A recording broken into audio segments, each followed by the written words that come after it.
Chers amis internautes, bonjour, bonsoir. Submergés par l'émotion, évidemment. Je ne vais pas vous mentir, nous sommes tous officiellement en danger de mort. Quand je dis nous, je pense évidemment à nous, les Français de base, nous, les vaches à lait, hein. Nous, les sans-dents, hein, comme dirait le très belliqueux François Hollande, qui n'a pas tort, vraiment, d'ailleurs, parce que des dents, on en a quand même laissé un paquet sur la croisette, là, sur la promenade des Anglais, hein. On pourrait même nous appeler les sans-têtes, ça marchera encore, parce qu'il y a eu pas mal de décapitations, hein, avec cette histoire de camion. Là, on est arrivé à un niveau de violence, on va pouvoir commencer à parler de méchanceté. Hein. Alors, il existe, semble-t-il, une réelle volonté de nous pourrir les vacances. Et puis alors, sur Internet, on n'en a pas loupé une miette. Hein. Moi, j'ai mes gosses, ils sont arrivés avec des photos, c'est atroce, putain. Même moi, je les avais pas vus. J'ai dit, comment tu trouves ça, toi? Me disant, regarde, c'est sur la croisette, papa, regarde. Il a 8 ans. Je dis, mais c'est atroce, c'était verdun, c'était immonde. Alors évidemment, je présente toutes mes condoléances aux familles des victimes. De tous ces gens que je ne connaissais pas d'ailleurs, mais je leur offre ma compassion, ma pitié. Enfin, pareil, c'est la formule de politesse qui est obligatoire. On sait très bien, malheureusement, hein, que dans un mois, on aura tout oublié. Je pense que ces gens n'auront pas accès au devoir de mémoire éternelle. Pourtant, ce crime particulièrement atroce, qui nous a tous donné envie de vomir, ressemble à s'y méprendre, hein, à ce que l'on pourrait qualifier de manière un peu hâtive de crime contre l'humanité. Mais non, ne faisons pas preuve de précipitation. Dans ce domaine, soyez très prudents, ayez du sang-froid. Hein. N'est pas crime contre l'humanité qui veut. Il y a quand même une petite étude à faire, il faut sortir une petite machine à calculer, cosinus, enfin, je connais pas le calcul, c'est comme le TEG, on dit pas... certes, je vais pas vous mentir, il apparaît indéniablement quelques similitudes dans l'esprit, hein, entre cette funeste entreprise niçoise et un programme d'extermination, hein, voire de solution finale, tels que ceux enseignés dans nos écoles. On y retrouve incontestablement cette notion d'organisation implacable, hein, l'allocation du camion, le fait d'avoir vidé les comptes, le machin, une méthodologie radicale et systématique, hein, avec un rendement qui aurait rendu jaloux le plus créatif des officiers nazis, hein, quasiment 100 morts en moins d'1 minute 30. En d'autres temps, il aurait été évidemment décoré de la croix de fer. Mais non, malgré ses performances fascinante, comme dirait Alain Souchon. Ouais. Alain Souchon qui est fasciné par les gens de Daesh et fasciné également par Hitler. Je suis fasciné par ce qui se passe dans le monde. Je suis fasciné par les gens de Daesh, par les gens qui en égorgent d'autres parce qu'ils sont flics, par les gens qui tuent des ministres parce qu'ils prennent des décisions qui ne leur conviennent pas. C'est fascinant comme ce qu'il s'est passé pendant la Seconde Guerre mondiale. La psychologie d'Hitler est fascinante. C'était une semaine avant les attentats de Nice. Peut-être aujourd'hui, il modérerait un peu ses propos. Mais ouais, il était fasciné. J'étais étonné parce que moi, à un moment donné, je me suis senti humoriste traité comme un terroriste. Et je l'avais dit, j'ai dit, je me sens un peu quand même Charlie Coulibaly.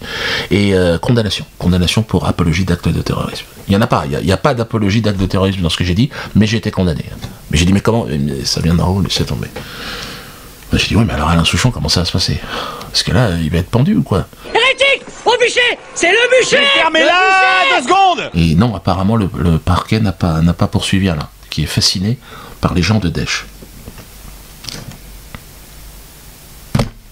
Je ne dis pas qu'il y a 2 poids 2 mesures, je ne veux pas jouer la victime, hein, mais c'est vrai que ça ressemble énormément, parce que, bon bref, malgré le caractère donc barbare ultime de ce crime, il ne rentre pas, vous l'avez compris, dans le cadre des crimes contre l'humanité. Il sera classé sans suite dans le grand manuel d'histoire de l'éducation nationale, aux éditions Fernand Nathan.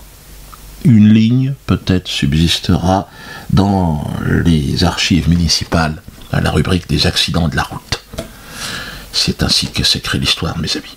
Bref, nous sommes prévenus, ce qui s'est passé à Nice va se reproduire ailleurs, partout, encore et encore. Nous sommes dans une guerre totale, a dit Nicolas Sarkozy. Il faut qu'on comprenne qu'on est en guerre, une guerre totale. Nos ennemis n'ont pas de tabou, pas de frontières, pas de principe. Donc je vais employer des mots forts. Ça sera eux ou nous. Parce que t'as la guerre qui est à peu près, c'est pas totale, c'est à 60... Bon allez, hein, mais tu peux faire une sieste. Mais là c'est guerre totale. 24 heures sur 24. 0 heure, minuit. C'est total. Et ça comprend tout. Ça peut toucher à n'importe quel endroit, n'importe quel... C'est la guerre totale. Ah, c'est vrai, hein. D'ailleurs, pour en être certain, que ce soit la guerre totale, François Hollande a déclaré au lendemain du massacre de Nice, comme remotivé, c'est vrai qu'il était chaud patate, hein. Il avait trouvé la niaque, là, il a dit qu'il allait donner l'ordre d'intensifier les bombardements en Irak. Nous allons encore renforcer nos actions en Syrie comme en Irak. Et nous continuerons à frapper ceux qui, justement, nous attaquent sur notre propre sol dans leurs repères.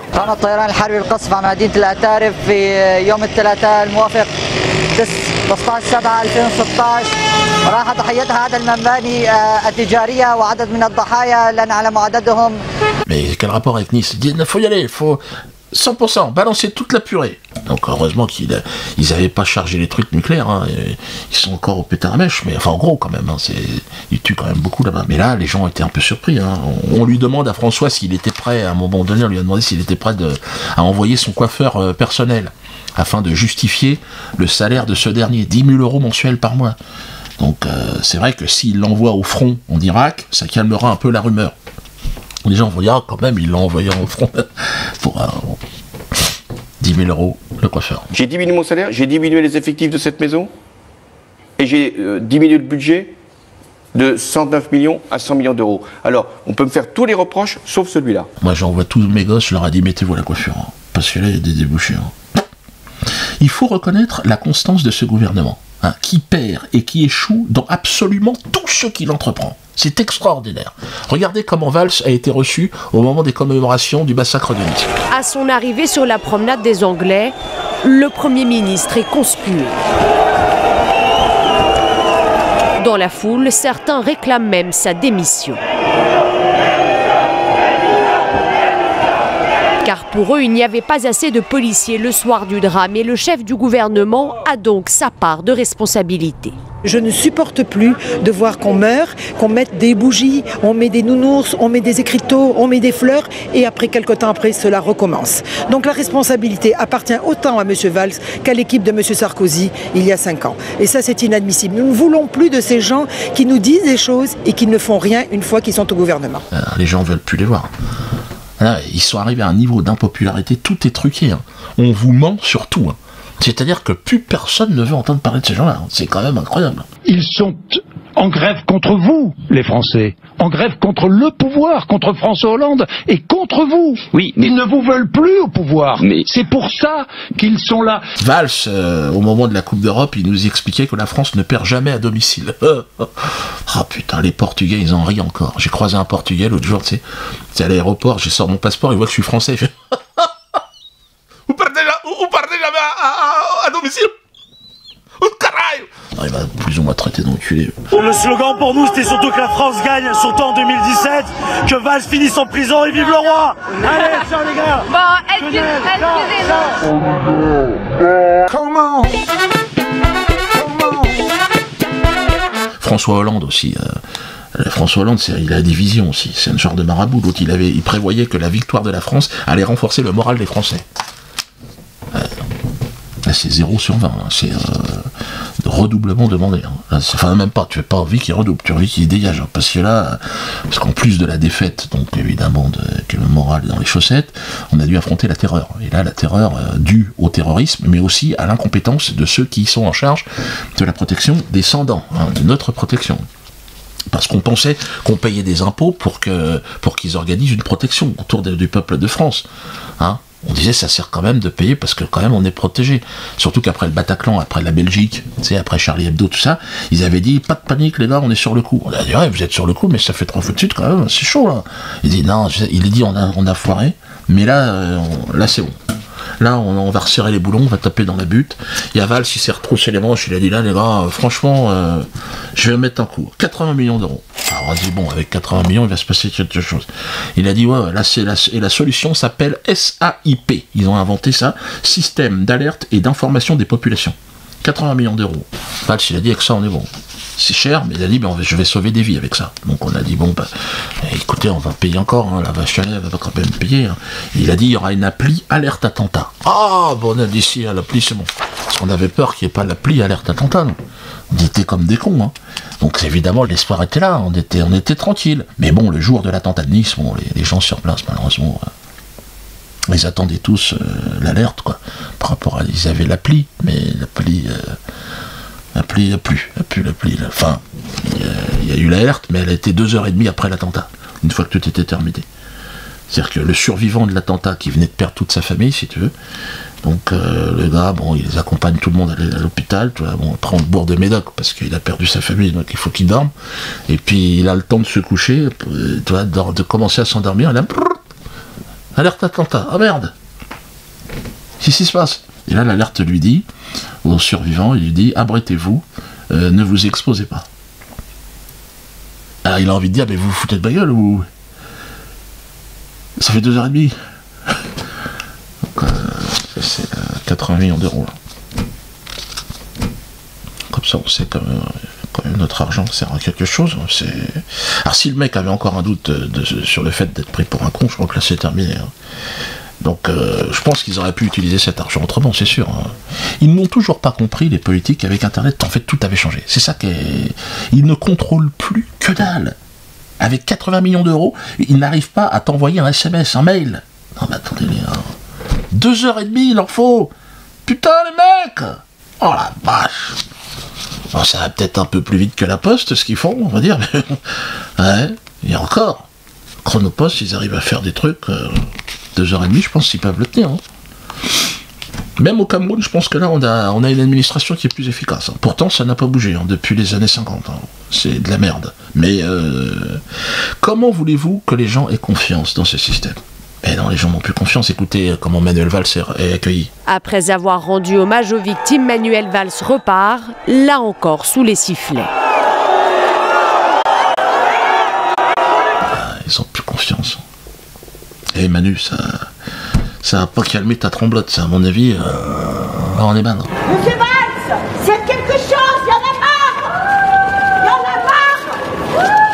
Les enfants sont morts. Dans une interview accordée à Nice Matin, Manuel Valls dénonce des sifflets indignes, mais estime que son rôle est de prendre sur ses épaules la colère des Français.